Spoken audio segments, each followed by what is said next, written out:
What is one thing that you've changed your mind about recently in regards to health, fitness, nutrition, all the above? Ooh, one thing I've changed my mind about recently. Definitely going to have to go with the benefit of walking. Growing up, I played soccer and tennis, and I used to hate on walking. I'm like, walking's for the weak. But now, as I've gotten older and just experienced a little bit more, the benefits of walking are just incredible, and it's the best. Everybody should walk all the time. I wish Vinny was here. You and Vinny would get along so well. He loves a good long walk. Walking's the best, man. I mean, I really like the benefit of when you're moving forward. For me, same thing with running, but whenever I'm moving forward, it allows me to process things a little more clearly. I'm literally taking that step forward, and it puts me in a more positive mindset as opposed to being reactive. I can be a little more proactive about it. That's really cool. I've heard Andrew Huberman talk about optic flow, and he calls walking forward ambulation because he has to make it confusing. But when you walk, especially first thing in the morning, it's really good to go outside and walk, because that optic flow, having images and all of the world come in through your senses, through your sight, is really good for waking you up and really good for you in the morning. I've heard a number of different wonderful things about that. I actually have there's a client that I work with, and she is Team Huberman all the way, Team Hubie. So that's, the circadian rhythms, we're all about that. And waking up and sleeping, and it's great, man. It works, it's legit. Daddy Hubes, we won't talk about the recent things that have come to light, which may or may not be true, we're not sure, but. Never know. You never know. So walking is something you've changed your mind about. Mm-hmm. You used to think that it was just for old people and little girls, and now you think that everyone should do it. Absolutely. And preferably, if you can, walking up hills. So one of the most, it's not surprising now, getting to a point, but in my career as a trainer, I never understood the benefit of hills. So stairs, like you're an athlete, you go run in stadiums or running up and down, and you can feel it. Your legs get tired. You go fast. It's a pump. It's a different type of an intensity workout. But hills. So walking up hills and essentially running up hills is the fittest I've ever been in my life. Was when I'm running up hills on a consistent daily, weekly basis. It's astounding, and it's that simple. You don't need all of the equipment, the squat rack, the pull-up bar. You can just run up a few hills and call it good. Those things, you definitely, having that equipment really helps as well. But if minimal equipment and you got a hill out by your house, and it's really hard to do, but you just get out there, you go do it, you'll be astounded at the results. So another question I wanted to ask you before we get into who you are, your journey into personal training, what is one thing that most people are getting wrong in the gym right now? I'm sure you see some pretty hilarious mishaps. Like you said, there's quite a few stories. You see people, you look at things from a different lens when you spend 12 to 18 hours a day in a gym, and you've been doing that for the better part of a decade. So, but the first thing that I would say is I see a lot of people, they do accessory, smaller movements, and they do that first, and they expend the most amount of energy doing that. So if you see like the adductor machine or the abductor machine, the good girl, bad girl machine, or the you see like doing donkey kicks or something. So those, you have call that majoring in the minors. So we don't want to major in the minors. So if you're expending that much energy, and so like the best part of your workout, the first 20 minutes, and you're just wasting away just because you're doing like an isolated band movement, you're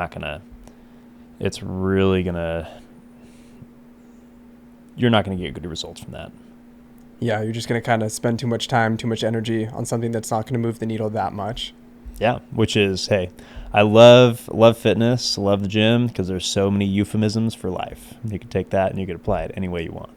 Yes, I love that. So speaking of majoring in the minors, I saw that on the whiteboard today. Oh, nice. Yeah. I saw that as the quote of the day. Brett has been putting a quote on the whiteboard every day. I do that for my guy, Gregory Benedict, every day. Yes. He is the main driver behind the quote on the whiteboard. Yeah. Where do these quotes come from? What is one of your favorite quotes or quote you live your life by? Oh, man. Where do most of these quotes come from? So probably a lifetime of, I have a family from the South, family from Oklahoma, and there's a lot of pretty funny sayings. And so like motivational one-liners, our family talks a lot in one-liners, and so there's always kind of stuck with me. And it's a great way to communicate, because you can communicate a lot with just a simple phrase, depending on your pitch and your tone. One that I live my life by would probably be to whom much is given, much will be required. So that's in the book of Luke in the Bible. And that's pretty compelling for me every day. Yeah, I like that. Makes me think of, not to relate the Bible to Spider-Man, but it makes me think of, with great power comes great responsibility. What a line, man. What a line. That was, Tobey Maguire was our Spider-Man, and that was it's such a profound line. And at the time, it's like, oh, Spider-Man's kind of a cheesy movie. It still is kind of a cheesy movie, but that's Tobey Maguire. That's our guy. Well, it also depends on which Spider-Man, because, Tobey Maguire, super awkward, super cheesy, but I really liked Andrew Garfield in The Amazing Spider-Man. I think they made 2 of those. Yep. And then Tom Holland is great. Tom Holland crushed it. Yeah. Was it the multiverse Spider-Man? That was a great one. That one's also insane. With all everybody like mixes. That was, oh man. Yeah, that was really enjoyable. So let's get into your story, your journey a little bit. You mentioned that you train full-time now. I mean, you said 18 hours in the gym some days. Mm-hmm. Was it always like this? How'd you get into it? Yeah, great question. So let's see, I got going in 2017. So I graduated Point Loma NAS, and after I got done with school, I was doing a lot of sales jobs, a lot of sales, marketing, mainly sales, and I learned a lot. Learned a lot about what jobs not to do. Learned a lot about aspects of sales that I liked, didn't like. And it was more, I wasn't necessarily sure exactly what I was going to be doing. I didn't have I knew I wanted to be successful, and I would take whatever time it was, there would any successful seeming opportunity that came across, and I would take it, jump in, and we've all had those. I've had a few of the terrible jobs where you're like, this is the worst job I've ever had. Terrible bosses, terrible coworkers, all that stuff. And it was all pretty, it wasn't the greatest. It definitely, you're like, man, this is it. What were some of those jobs? I love getting into the specifics of just the worst possible job you can think of. For me, it was internal audit. Oh man, that's, yeah. Oh goodness. That's, and then you walk in the door, then people just are terrified. Yep. There he is. Oh no. Yeah.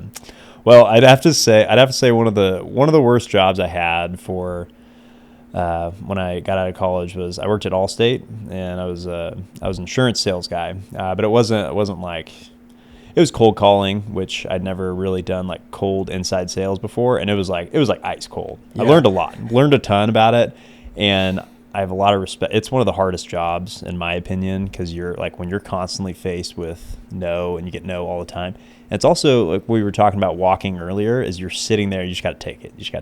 And you're just like getting hundreds of no's a day and so like the mental resilience that you have to build up and endure.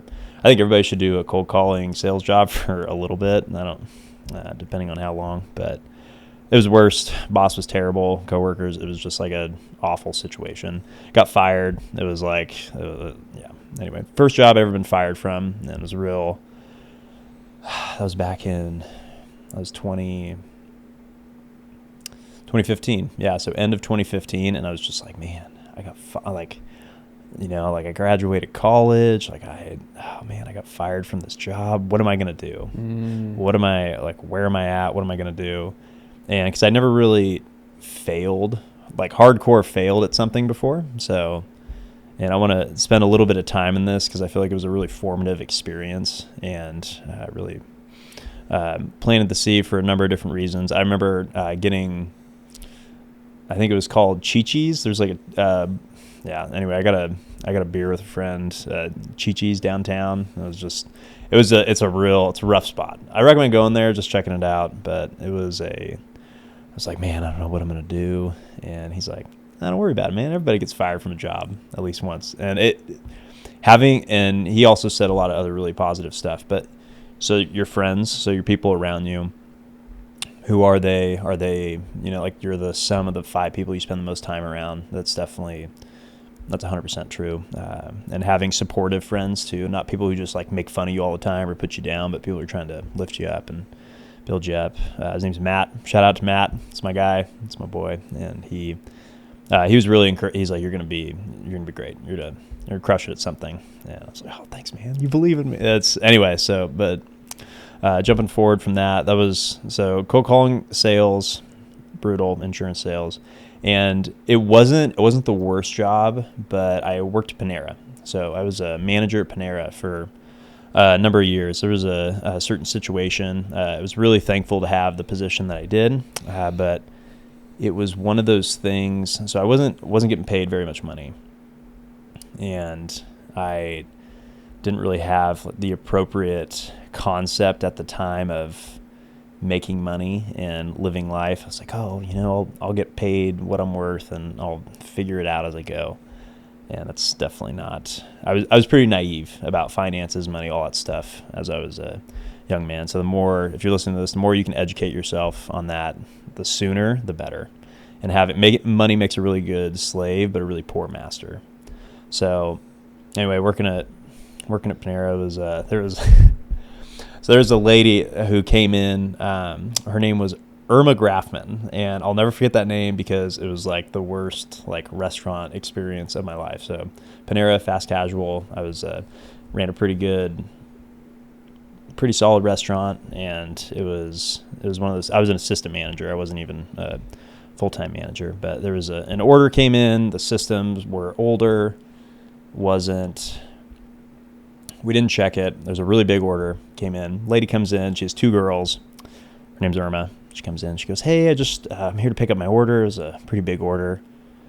And because the order at the time, it would go in, it'd like go to a computer in the back that you had to like check, and it was busy. And yeah. Anyway, so all these things, like it's excuses because you got to get the job done. And like, it doesn't matter what, it's not going to fly. Anyway, so Irma was pissed. Super pissed. Yeah, thank you. She was taking a big breath. Just want to make sure I'm measured here. So go check the order. It's a pretty big order. It's going to normally it takes like anywhere from like 30 minutes to an hour to get it together. And she's like, I got to go. Like, is it ready? I'm like, hey, we're going to be finishing it up. It's coming. Can I get you some sodas or some cookies? And she took that moment and she took a big breath, and then she paused. She was like, what the F? And she started calling me. She was probably like in her like 40s, 50s. She was a little shorter, and she started like calling me all sorts of names, like terrible, like awful names. And really good to model that in front of your 2 daughters. 2 daughters, yeah, they're probably like 10 years old, and so perfect. She's like belittling a grown man. And it was it was like, I was blushing. She's like, I want to speak to your manager. I was like, I am the manager. She's like, I want to speak to the other manager. And it was a total mess. She came in, she lit it up. I wanted, and like, contacting corporate and all this stuff. And it was just an order. Like it was, a couple $100, and, but made me realize a couple things. Number one, I didn't ever want to continue in the restaurant business, because I was like, so Irma made me retire. So if you're listening to this, Irma, thank you. Shout out. We'd love to talk. Wheelesss Fitness, look us up. We'll reset. But I was like, I'm not about this. Yeah. And I was pretty angry. There wasn't really much I could do, and a lot of respect for people who were able to make it as restaurateurs. I worked with a number of them, and it's a tough gig, and you get angry customers, angry clients, and I learned from that. It was pretty rough, and it's like, I want to be able to do something that I have a little more control, a little more, I'm not not shame isn't the right word, but something to be like really proud of, to Yeah. really like sink my teeth into. And so anyway, from there I was so I played soccer, rugby in college, and I ended up continuing on getting my personal training certification, and actually had a friend from church who owned a number of corporate wellness gyms. And so I went and shadowed him one day and went and attended a few workouts, and he recommended it. He's like, this is great. And at the point, it was more of a lateral financial move. I was like, this is great, but a lifestyle I'm like, oh man, I can get behind it. Fitness, it's been a big part of my life forever. So, and anyway, took the jump. And so I'd study at nights, I'd study in the mornings whenever I got done, whenever I wasn't working at Panera, and sure enough. But I'm really thankful for those jobs, the insurance and the restaurant job, because really thankful for the experience. It gave me a chance to discover things, figure out what I didn't want to do, and really make me appreciate things when I did get to do, when now I'm doing something that I want to do. So it's, super blessed, man. #blessed. It sounds like those experiences, while they were really hard in the moment, they built a lot of character. And one of my favorite quotes of all time is, character, like a photograph, develops in the darkness. We have to go through those super shitty, painful, uncomfortable experiences of working a job that we don't love and getting fired from it, or working at Panera and not being totally bought into Panera being your one big thing that you do for the rest of your life, and having some lady scream at you. I think these experiences are super formative, and they're also the experiences that you don't really anticipate when you're thinking of the big vision, when you're like, I'm going to, for myself, quit my job in finance and start a nonprofit and then become a coach. And I didn't even have that vision yet, but there's like all the little steps that don't get talked about that much. And so I really appreciate you sharing the nitty gritty of the transitionary period before you became a trainer, before you assumed that identity of a trainer. There's so much that goes on in between those two things. Thanks, Greg. Yeah, appreciate that. Appreciate you saying that.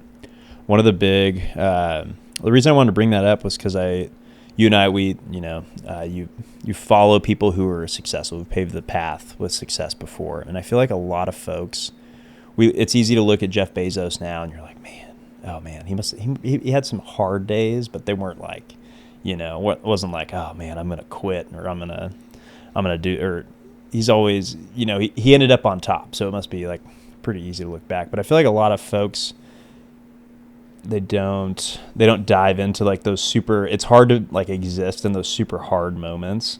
And if you're listening to this right now and you've had a couple of Irmas in your life, or other tough people, it's got to keep going.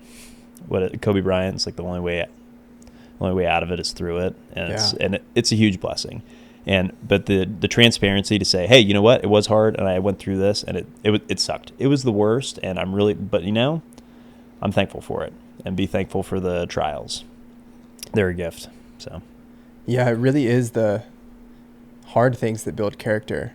And a couple of things are bopping around in my mind. One is, we were bonding the other day around the quote from Shoe Dog when Phil Knight was talking about the beginning of his adventure. And I think he was in a room of investors, and some investor smartass was like, why you? Why should we choose Nike? I think it was called Blue Ribbon at the beginning. Mm-hmm. I think it was still at that phase. Like, why should we work with you? And he said, because the cowards never started and the weak died along the way. And that leaves us. Oh man. Yeah. His track coach told him that, right? Yeah. What a great quote. His track coach told him that, and then he repeated it later. And that has kind of led into us talking about discomfort. And I know that you like seeking voluntary discomfort. Yeah. You just ran a Spartan race. I would love to hear about the race, but also what role does discomfort play in your life? And what do you think about choosing comfort or choosing discomfort? Yeah. Ooh, good question. Yeah. So discomfort over comfort. So number one, my overall thought process, I like to keep things as simple as possible. Keeping everything 1,000-foot view, really simple. Our life nowadays, especially if you live in San Diego, if you live in America, your life can be pretty comfortable, right? You can order anything in the world pretty much, and it'll arrive at your doorstep within a couple days. We got Costco, right? You have food, you have exotic foods from all over the world at your fingertips. Somebody will drive it to your house, and it's pretty. So I like to keep that perspective in.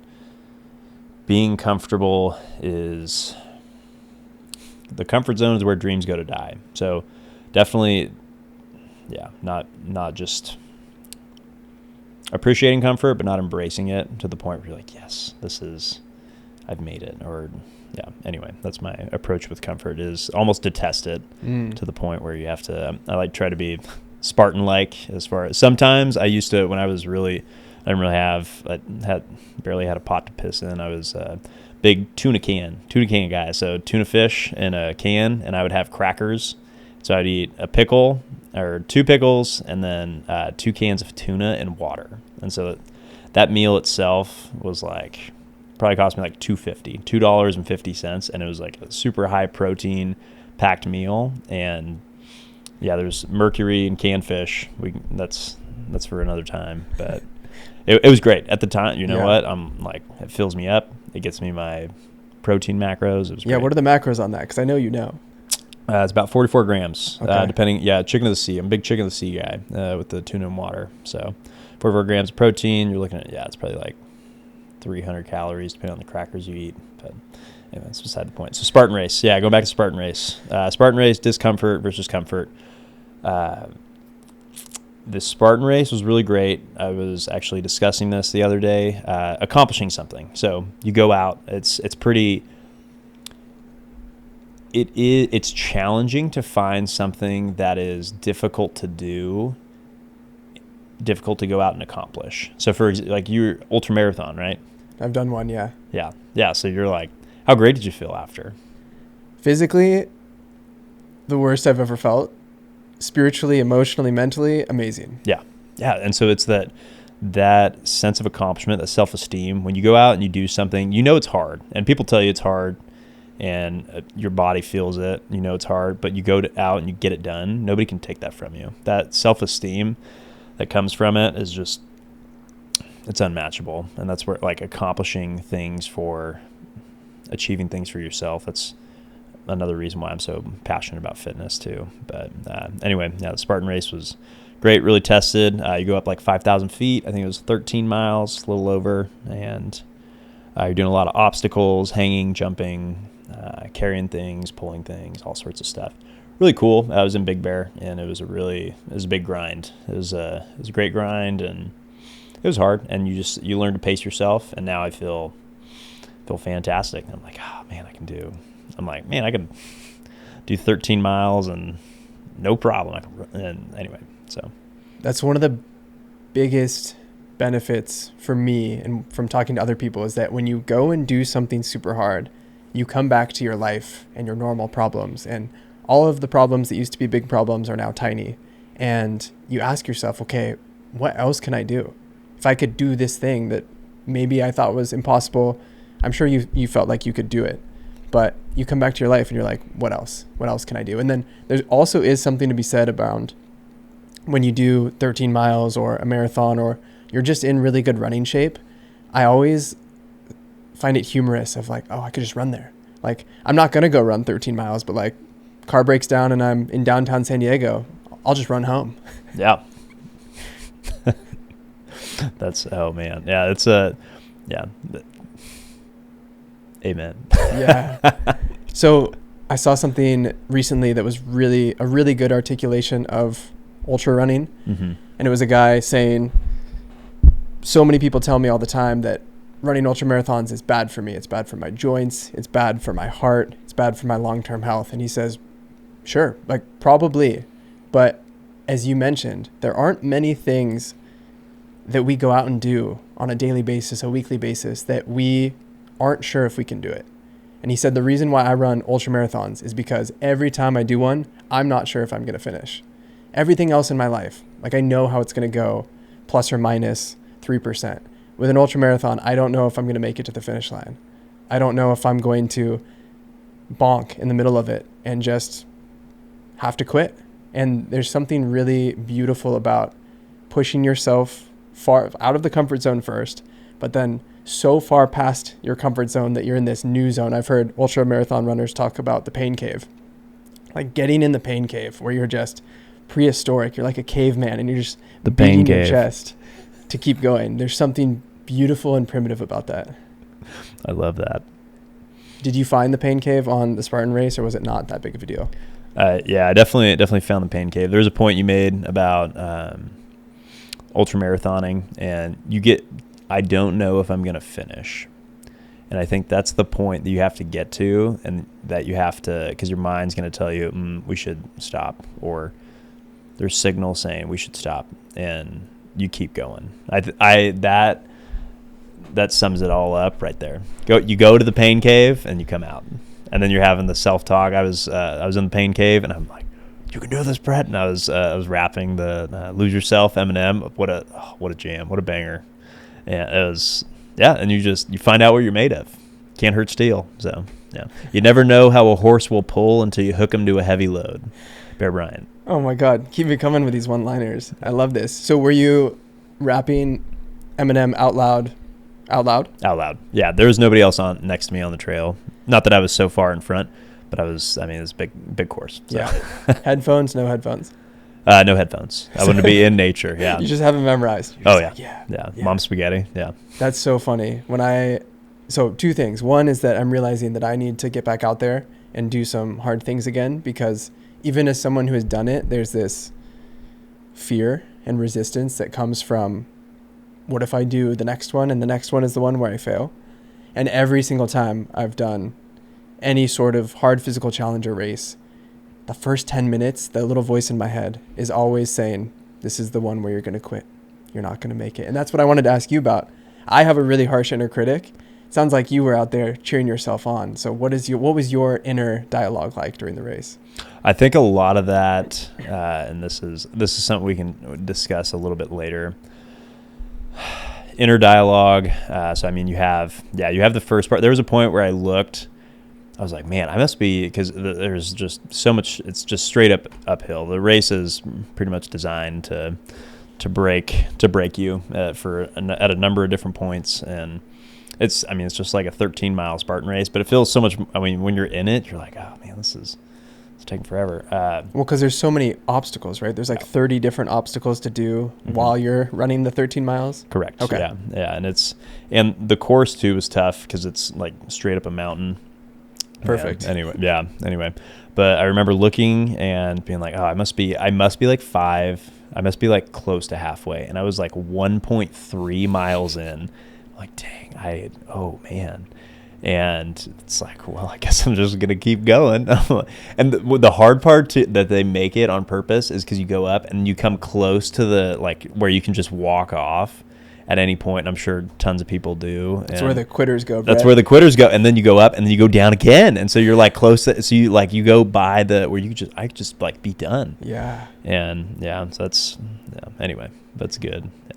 But having the harsh inner critic, I definitely have the harsh inner critic. I think a lot of it goes back to preparation. So preparation before being proactive, not reactive. So I trained really hard I was really intentional with my training leading up to it. I actually had a calf strain, unfortunately, going into it. I played soccer and I was doing some other stuff. And anyway, but my mindset and my body felt great going, so I was able to go at a solid pace. But so the proper preparation allowed for stellar performance. What is it? Failing to prepare is preparing to fail. And so that's John Wooden talks about it a lot. But going back to training, going back to you can use like fitness just in general, but fitness, exercise, all that stuff.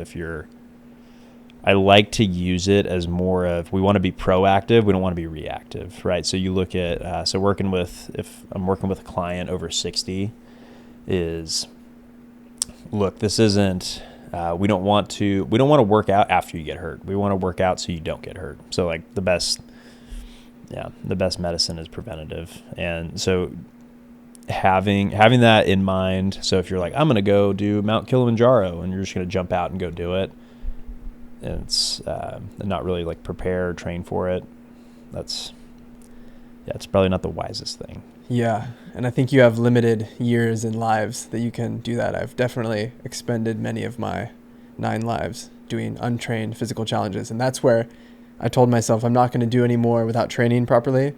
And then I've kind of used that as a reason or escape to not do them. So I'm going to hit you up. I'm going to train. I'm going to figure out what I want to train for, and we're going to do something. We're going to do something hard together. Yeah. Oh, yeah. Yeah, absolutely. There's another Spartan race coming up in August. 6 miles, get you juiced up. You, me, and Henry, we can all do it together. That'd be tight. Yeah, it's pretty close. It's in like on Palomar State Park or something. So you mentioned that your inner dialogue was, it sounds like somewhat positive, and maybe it was, maybe it wasn't. I know when I was running one of my races, I was just on repeat. If you're going to be a bear, be a grizzly. Just like that was what got me through. It was that and some deep anger that we were running in sand instead of a normal road like they advertised. But what has your journey been like with your inner voice? Yeah, inner voice. So I grew up in, I had there's a number of different challenges in my childhood. I was listening to it might have been your podcast, but I was listening to a podcast the other day. Is that gal? Oh, no, I was listening to Patrick Bet-David. He talks about your next 5 moves. He talks about, who's that gal in Shark Tank? The blonde gal. I don't know her name, but I know who you're talking about. You know who I'm talking about. So she made a point, and she talks about, like, I love when people have adversity, when people have to come through adversity. And so going back to the comfort thing, but if you're sometimes adversity or trials prepares you for an extraordinary destiny, right? So circling back, but inner voice growing up, I was really, really hard on myself, and just to the point holding myself to a really high standard all the time, and really competitive. I loved winning, but I hated losing even more. Andre Agassi talks a lot about that, and that's definitely relate with that. And so having the harsh criticism to the point where, because it used to be never good enough, never satisfied, and eventually getting to a point where, because I think it's a tough balance, because being content but not being satisfied, and balancing that is really, if you figure that one out, let me know. That's that's a tough beam to walk. But going back to the inner voice, the dialogue, I think a lot of adversity trial that I had growing up for a number of different reasons. I was never the tallest, never the strongest, never the fastest, never, insert average metric here, and that's where I was. And I always kind of resented that a little bit, and a number of other things, and just really, and it pushed me because I wanted to be above average. I wanted to be great. I wanted to be remembered or recognized for something. And so that was my work ethic, and I know that nobody's going to outwork me. So, I love that idea that adversity is a good thing, that it's helpful, that it's formative. And it makes me think of the CEO of NVIDIA recently gave a commencement at Stanford, I believe it was. And he talks about how amazing they are and how smart they are and all of these things. And then he says, a lot of you haven't faced true adversity.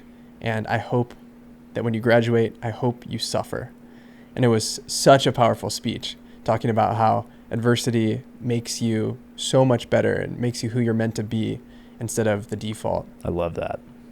I hope you experience adversity. Where are you at now in terms of thinking about average? Because I know for myself, I fear average. That used to be one of my biggest fears. It's being normal. I'll finish the sentence. I used to be really scared of being normal. After growing up, I wanted to be normal, right? You're growing up, you're in middle school, you just want to fit in. And then I remember it was like right when I graduated from college, I wanted to be different. And I wanted to do non-normal, non-average things. And there's still a big part of that drives me. I'm curious, where are you at on the spectrum? As far as average, well, I hate the concept of being average. That's like, I was talking with somebody the other day. Being good isn't good enough, and I mean, when you sit down and you look at it, and you're just not. There's something to be said. Everybody wants to be like, oh man, I want to be exotic, or I want to be like the next Mark Zuckerberg or Jeff Bezos or whatever. And I think being incredibly so average. Going back, I'm just kind of thinking out loud with all the different components that I would use to define like what's success. Right. So like I'd go back to like what is when I think of someone who's successful, it could be financially, it could be like successful as a parent, successful as a family person, as a business person, as a number of different things. But I think a lot of it would come down to like financial and like relational, and then health, like your fitness, health, and all those things, and also somebody who's worthy of respect. So I think for me, a lot of it, I have a lot of men. I've been blessed to have a lot of men in my life who I have the utmost respect for, who are men among men, and that's being worthy of respect is more what I strive for, and I know by that I'm going to be average. Won't even be like I won't even be in the same stratosphere at that point. So I love how you broke that down in that you have to look at each category. And what I'm hearing in that is that be above average, be exceptional in the categories that matter to you. But if there's a category that you don't really care about that much, like fashion or something that just isn't that. What are you trying to say, Greg? Yeah, you have nice socks on. Oh, thanks, man. Yeah, Bart Simpson. Yeah, Simpson socks. Yeah, I'm speaking about myself. Don't worry. Like for me, the clothes, whatever, I'm just not that into it. So like I can be average in terms of that and just let my girlfriend tell me what to wear versus being able to do hard things, being able to connect with people, speak well, like really make a difference in people's lives, wanting to be not average in those categories. That's cool. I like how you broke it down. And I also like you beat me to the punch. We always ask on this podcast, how do you define success? It sounds like being respected is a big part of your definition. Yeah, the men who I respect most, that's like, as long as I have their respect, I'll be successful. And my family's respect, that's the markers. So going back to the fact that you're a personal trainer, you're obviously in really good shape. Thanks, man. Athlete, all the things. Your body's your business card. Plug for Wheeless Fitness. We'll get there. Don't worry. I love these one-liners. Just keep them coming. I got a book. It's coming out. It's called the Wheeless Wellness Planner. Wow. Coming to an Amazon store near you. It's a lot of W's. Yeah. Alliteration, baby. If you could only do 5 exercises for the rest of your life, what would your top 5 be? Oh, I love this. So kettlebell swing, Turkish get up, Bulgarian split squat, dips and pull-ups. Okay. Top 5. I'm going to ask you why in a moment, but some of our audience, I'm not calling out anyone in particular, might not know what all of those are. So kettlebell swing, I think most people know, but Turkish get up, Bulgarian split squat. Walk us through what are those like? Yeah, so Turkish get up is so it's essentially a loaded. We'll have to throw a video in for it's a tough the one. editing. Yeah, so you're getting up in a certain position while you're holding a weight over your head. And Perfect. It's a really technical exercise. There's a lot of different pieces to it. There's a lot of different movement components to it, but it's probably one of the most efficient exercises that I've ever found. It's really popular with Olympians and with boxers. So folks who need to perform at a really high level and need to last for a really long time. Okay, and then a Bulgarian split squat. Is that back leg or front leg elevated? Back leg's going to be elevated. So I actually really like the barbell. So barbell, you can do high bar, low bar. That's a little bit different too. High bar is right at the base of your neck. Low bar is a little more lower on your shoulder. I see what you're doing, dude. You're just trying to flex the biceps in the camera. Yeah, that's right. Yeah, the gun. Call the vet. These puppies are sick. Yeah. Okay. Bulgarian split squat. So that's back legs elevated. I really like having so where your bench is okay, but if you have like a something where you can wrap your ankle around, that's a little bit better. And being able to and so instead of being straight up, you want to be a little more pitched, so a little more chest at a 45-degree angle, and then you're sitting down, not sitting down. You're driving your back knee down to the ground, and then you're coming until your thighs at parallel with the ground or a little bit below parallel front leg, and then you come back up. It's like, yeah, the best. Okay, so we got the kettlebell swing, the Turkish get-up, the Bulgarian split squat. You said pull-ups and one other thing. Pull-ups and dips. Pull-ups and dips. And for obvious reasons that those are both really good, healthy movements, or is there anything that we need to know about pull-ups and dips? Pull-ups and dips, I think it's a good test of overall general strength.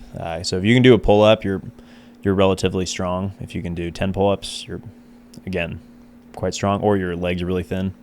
Either or. And Guilty. dips are, it's really great. Tricep, chest exercise, primarily tricep. If you do it a certain way, you can get your a little bit of the pec. But those are, during COVID, that was honestly like pretty much like the most everything that I did. And it's really formative. There's one thing I also wanted to get into as well, Greg, is talking about the benefits. So one of the most powerful forces in the universe is compound interest. So if you're looking at doing something where you're putting hours in a day, or just even say like you do something 30 minutes a day and you do that for every day during the year. So whether it's like reading, or we'll use working out in this case. So if you do 15, or we'll just use like 30 kettlebell swings a day, and you do that every day, and you do it with like varying weight, things like that, you're going to probably get pretty good at the kettlebell swing. And if you're doing it wrong, you're going to figure it out pretty quick. But the compound interest of because I used to be really all about, oh man, I need to do it right now. I need to do this for right now. So and going back to the training for the Spartan race, or any race in particular, you're like, oh man, I got to race in 2 weeks. That's probably not enough time. Guaranteed, if you're doing something substantial, where sustained effort's required, 2 weeks is probably not enough time. A month is probably not enough time. And so, but trusting the process and getting better day by day, and with money, with fitness as well, like that's where the walking. So it's like, oh man, I'm not going to blast off and be wiped up off the floor after this workout. But I would rather have somebody do 5 moderately challenging workouts throughout the week as opposed to 1 knock your socks off. To be fair, sometimes you need that 1 knock your socks off. That's okay. But if we're talking from like an objective standpoint, that's going to yield better results. Right. And I feel like a lot of the knock your socks off benefit is psychological. Yeah. I did this thing, it was super hard. Truly. But if you are only showing up for that, what is it called? Burpees and battle ropes, and you're just going so hard that you can't walk the next day, and then you miss your workout, it's not super beneficial. And I'm also a big fan of the compound effect. And you see I have a sign behind me that says do the work. It's all about becoming an overnight success that takes 15, 20 years to get there. Yes. People love the overnight success. You see somebody and you're like, oh man, that guy, he just showed up out of nowhere. I was working with a client this morning, and he's like, he's been grinding for like 30 years at this point, and he's only just now achieved success, like pretty good success in the past 5 years. And people are like, oh man, it just happened overnight. And people always want to disqualify somehow, some way. I'm sure you've heard of the crab pot method, where you start going up and people are like, get back down here, get back. Yeah. And that's, anyway, yes, overnight success is how we see everything. That's absolutely never the case, but it's never the case. And if it is the case, because there is somewhat of an overnight success phenomenon with TikTok and virality, things fall apart really quickly. Mm-hmm. If you are not ready for the level of eyeballs or income or clients or whatever, if you get that all of a sudden and you're thrust into that position, it won't go super well. That's what I believe, at least. Well said. Yeah, that's super well said. And having it crumbles. Yeah, you get to the top of the peak, and everything crumbles around you if you don't have the infrastructure to back it. And speaking of John Wooden, the coach, I was reading something this morning, it was yesterday, that he coached for 17 years before he started winning. And then he became the best coach of all time in the Hall of Fame. But 17 years. I didn't know that. Before he won a national championship, I did not know that. Dang. And before that, he was coaching high school. Like, the amount of time that people put in to things, they become masters, and it looks so easy. You just never know the cost. that they were willing to pay day after day after day after day. Yeah, truly. I mean, you look at, and so many, I mean, you look at every single, nobody gets to the Olympics by accident. Yeah. Nobody becomes, like Michael Phelps didn't become the greatest swimmer in the world by accident. I mean, just you look at Warren Buffett didn't become, he like accumulated 50, what's the percent of his wealth, like after he turned 60 something? I don't know, a huge amount. It was a substantial amount to where he was, and it's easy for us to look and see, oh man, this person came up in the past year, and then you're like, wow, overnight. But it's never how it goes. I really like what you just said there about no Olympian stumbles into the Olympics. You don't just wake up and suddenly you're there. It makes me think of two things. One, I heard Chris Williamson, who's one of my favorite podcasters, talking about nutrition. He says, no one just stumbles into hitting your protein macro for the day. You're not just like, oh man, I didn't really pay attention to what I ate today and there's 180 grams of protein. Like you have to be really thoughtful and intentional and set it up. And he was also talking about the gym. No one stumbles or falls their way into fitness. You don't just get fit and lean and jacked all of a sudden. And it's actually really funny. I've had a conversation with a lot of my friends who are girls who talk about, they're like super into yoga and running and all these things. And we'll talk about lifting weights. They'll be like, oh, I don't want to lift weights. Like I don't want to get too big all of a sudden. And it just makes me think, like, if that was the case, then every gym bro would be jacked. Yeah. Like it doesn't just happen. You don't just pick up a set of weights and do 10 bicep curls and then you have guns like yours. My man. It takes time. So yeah. I want to ask, you pulled up in quite the truck. Oh yeah. Quite the truck. It's I'll let you tell us about it, but I like to do a little research before episodes, and I heard a pretty interesting rumor about how this truck came about. So I'd love to hear it from you. Yeah. So driving that F-150, the Shelby Raptor outside. It's pretty 2021. It's pretty. Yeah, it's like a limited edition model. I think they're only made like, I don't know, I think it was like 250. It might be more. I'm not entirely sure. It's limited edition. Anyway, 250 of them ever made. Of that year. Okay. Yeah. So of like the Shelby Baja Raptor edition. Anyway, it's a bit of a long story. I'll try to condense it as much as possible. So my wife and I got the truck. So I've been working with a guy. His name's Ace, and we started working together back in 2018.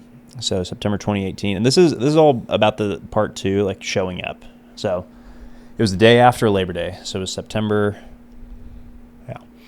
Tuesday after Labor Day, and he walks in the gym. He's wearing sunglasses, and it's like, I have everything else set in my life, and I need a trainer. Like I need to work on my fitness. Like my health needs to be better. So okay, great, and I had him sit down, fill out some forms, and I was like, yeah, let me give you a tour around the gym and stuff. And this is at a gym in UTC. It's actually where I met my wife. Yeah, shout out, love you, babe. Anyway. So we took him around the gym. He's like, Brett, I don't have time for this. He's like, you're a busy guy. I'm a busy guy. He's like, show me how much it is. I'll buy whatever. And then I was like, all right, great. And I told him, I actually don't have any room available. I'm actually full at, you want to train in the mornings? Like I can refer you to somebody else. And he's like, no, I want to train with you. It's okay. I have 6:30.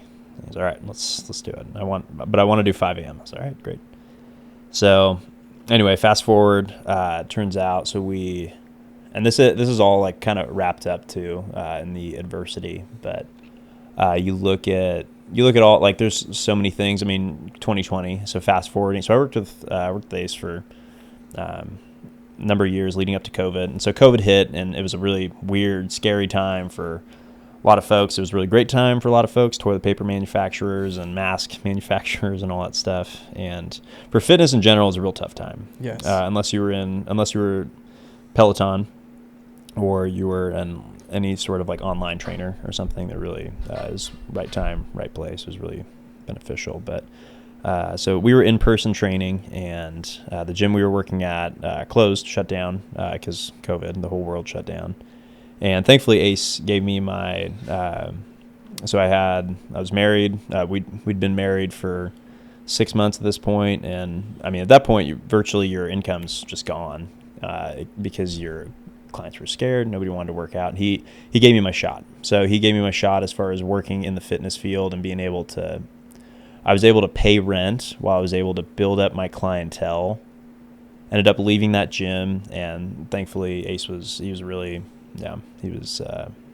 a wonderful, wonderful blessing to us at that time. And so anyway, fast forward, that's 2020.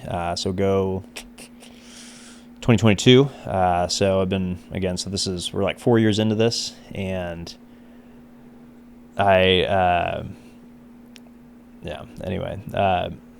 he decided to, he had a birthday party for his dog, and he invited me and my wife and a few of my friends. And so brought a number of friends, and we had a big old time. It's this place in UTC, and so he's like, hey, I got something. He's like, grab your friends, let's go. We're gonna go down, and ended up had no idea what was going on, and he ended up walked down, and he's like, Brett's been, he's been a huge asset to my organization. He's love him like a brother, and he threw me the keys. He's like, Brett, this is your truck, take it. And so it was super sick. And it's like, so Chelsey at this point, there's pictures and stuff, but Chelsey at this point is like 8 months pregnant. So it was like a baby push gift, and it was like here's your baby gift. And so it was like, I think all said and done, it was like $180,000 of the truck, which was super sick. Dream truck. I actually saw him. I saw he had a Raptor at the time, and he had a number of cars, and I was like, man, I saw your truck's cool, but I saw this super sick truck. Like, this is the coolest truck I've ever seen. And I told him that like 3 years prior, so in like 2019, and he ended up saying that, and he like bought me that truck, gave it to me, and wow, yeah, gave me the title and everything. So it was super cool. So yeah, been driving it ever since. It's great. Take it off-roading, take it shooting, all that stuff. It's great. Unreal. If you're listening to this and you're one of my clients, I am accepting large gifts. Yeah, that's just so you know. So you mentioned that during COVID he gave you your shot. Yeah. What do you mean by that? So we were newly married, and definitely felt the weight of, oh man, my business job is in fitness. Now the entire world is shut down. Nobody wants to work out. And he said, Brett, he's like, I need to keep training. I need to keep training with you. And he's like, I'll pay you like I'll pay you a living wage for let's get going 5-6 times a week. I was like, great. And so from that, I was able to, because what he was paying me covered my rent at the time, me and my wife's rent, from there, we were able to cover our bills and be able to build up our business from there. So. Wow, what a gift. Not only the truck, but just during that really hard time of COVID, all the uncertainty, not knowing what's next, is that you had someone who believed in you and wanted what you were offering. It was so transformational for him that he was willing to do that. Yeah. Yeah, and it was super thankful. He's been a huge blessing to me and my wife, so. Awesome. So I think one of the last places I want to go before we wrap up is, you said you met your wife at the gym. Oh, yeah. You got to hear about this. Oh, yeah. Chelsey Lynn, my queen. Yeah. So we actually met, so it was February 2018, and we were training at this gym in UTC, and I had just started there, just started training there, and she came in for an interview. She was wearing a blue blouse and white shorts. So Chelsey Lynn Wheeless, Chelsey Lynn Bettinson at the time, she won't say this stuff. She's really modest. She's an incredible woman, one of the best. And she would never say this stuff, so I'm going to say it for her. But she played D1 at Washington State. She was super sick, set a few records. She played pro volleyball overseas in Europe and Sweden, and she was just awesome. Total rock star, superstar, total babe, everything. And she walked in the gym, and actually she was like doing her work interview, which was like training one of the other trainers. And I walked by and I said, hey, by the way, my name's Brett. Like, oh, you need to know this. And she's like, oh, my name's Chelsey. And I was like, man, I can't figure out how it's like. So we started working together, and she was professional, she was cordial, and she handled herself really well. I could never figure, I'm like, man, does she have a boyfriend? I don't know. I actually went home, so I met her, and then me and same friend Matt, circle back, the guy who we actually we like stalked her Instagram Google searched her and found all these highlight videos and like how to hit a volleyball with Chelsey Bettinson. And he was like, Brett, you can never tell her that you looked at this until later on. So I was just obsessed. And not really, but kind of. Anyway, so we got to be friends. We got to know each other. And I couldn't figure out if she had a boyfriend. And then she got a call. She left her phone on the desk one day, and she got a call from my love. I was like, no, my world. And we'd known each other for like a month. And I was pretty devastated. And she's like, oh, that's my sister. And I was like, I think she's trying to tell me something. And she sent me a video. I sent a video. I slid into her DMs and sent a video of like dogs or something, like cute dogs. And she was like, haha, it's so funny. Anyway, and then one day asked her out, and sure enough, and the rest is history. And then I sat her down. I told her, I was like, Chelsey, I don't have any interest in just farting around. I want to date to get married. And so that was like my intentional approach. I'm like, look, this is what I'm doing. I'd like you to come with, but if not, then do your thing. Do you think, girl? And yeah, so here we are. And we've been married, going to be 5 years coming up this October. And we have a little one, Cash, and then we have another baby on the way. So she's due in about 6 weeks. So we're pumped. Congratulations, man. I love that. What Thanks. would she amend or add to the story of how you're telling it? Because I always love hearing the other perspective. Were you smooth? Was it weird? Oh, that's super smooth. We went on after our first date weekend, we went back to the gym on Monday, and we had this gym event night, and I was like, hey, so how was your weekend? Because we had to keep it secret. Yeah. We had to keep our relationship a secret for 6 months, which honestly kind of brutal, because when you're dating the hottest girl at the gym, she got hit on constantly. There was another trainer that, all sorts of folks said all sorts of stuff. One guy was like, hey, I can write some workouts for you and I. We could do them together.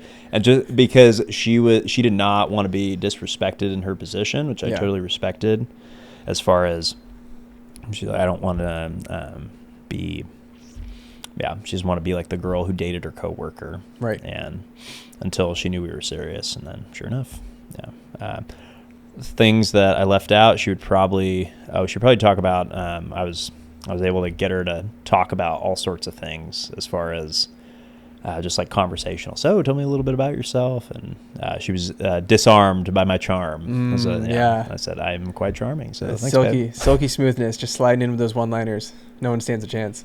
That's it. Yeah. And they've just gotten better. So that's, you just imagine her joy. She gets to hear those all the time. And always laughing. Always so appreciative.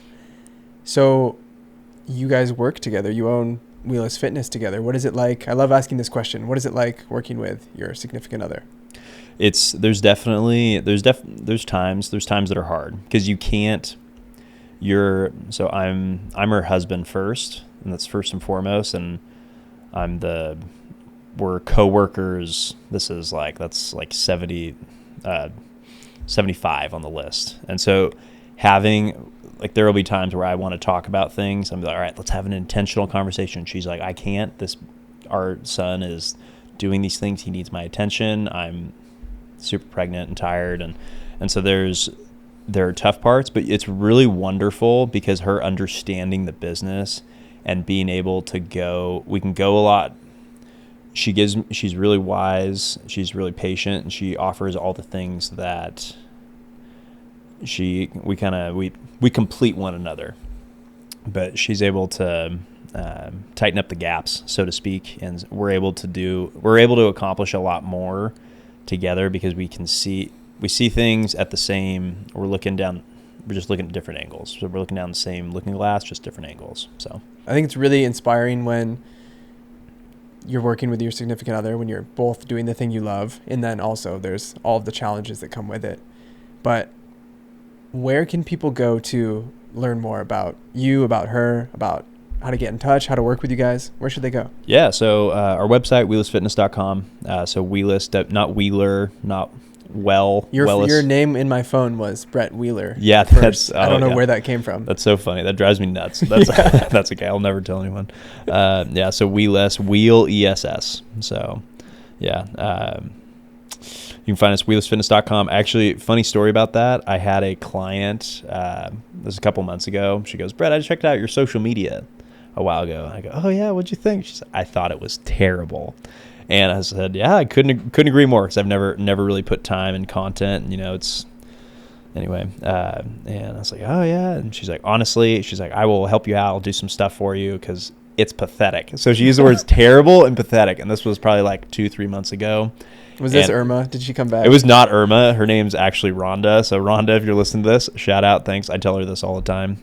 But anyway, it was pretty like being average. I was like, man, because social media, we've always, our client acquisition has been through referral, and we've operated that way ever since we started. And so social media has never really been a focal point. It's also it's one of those struggle points where I just need to get better at it, and I need to put more time into it, which is what I've been doing, and hire somebody who's better than me to take care of it and handle it. But anyway, you can look us up at wheelessfitness.com. I also have another page. It's called Brett Gets Up. It's where I literally just do Turkish get-ups with random things. And I love that. It's a good time. So that explains why Turkish Get Up is number 2 of the 5 exercises you do forever. I'd probably say it's number 1. Wow. Honestly. Yeah. Brett Gets Up. Is this just you doing Turkish Get Ups with your son, with a dog, with whatever? It's actually, with the cat, with frying pan, pickleball paddle, a bike, just all sorts of random stuff. It was kind of like my play on, social media is dumb, I'm going to make fun of it. Yeah. And it got to the point where now it's like, you got to give the people what they want, and they want more get-ups. You got to give the people what they want. Is this on Instagram? It's on Instagram, yeah, okay. Instagram, yeah. Okay, yeah. Awesome, man. Well, thanks so much for coming on the show. Yeah. I love that I get to see you every morning in the gym. You're always there. Sometimes the quote isn't on the whiteboard fast enough, I'm just saying. Yeah. But you're so consistent. You are so generous. I always see you interacting with your clients. I can tell you really care. And I love the just showing up every day, putting one little coin in the jar, the compound effect. I can really see you're living what you are speaking about today. Thanks, brother. Yeah. Blessed to be here, man. Yeah. Well, thanks for coming on. Thank you, everyone, for tuning in with us today. As always, we love you guys. Yeah, thanks, guys. Hey, we'll see you out there. See you in the gym.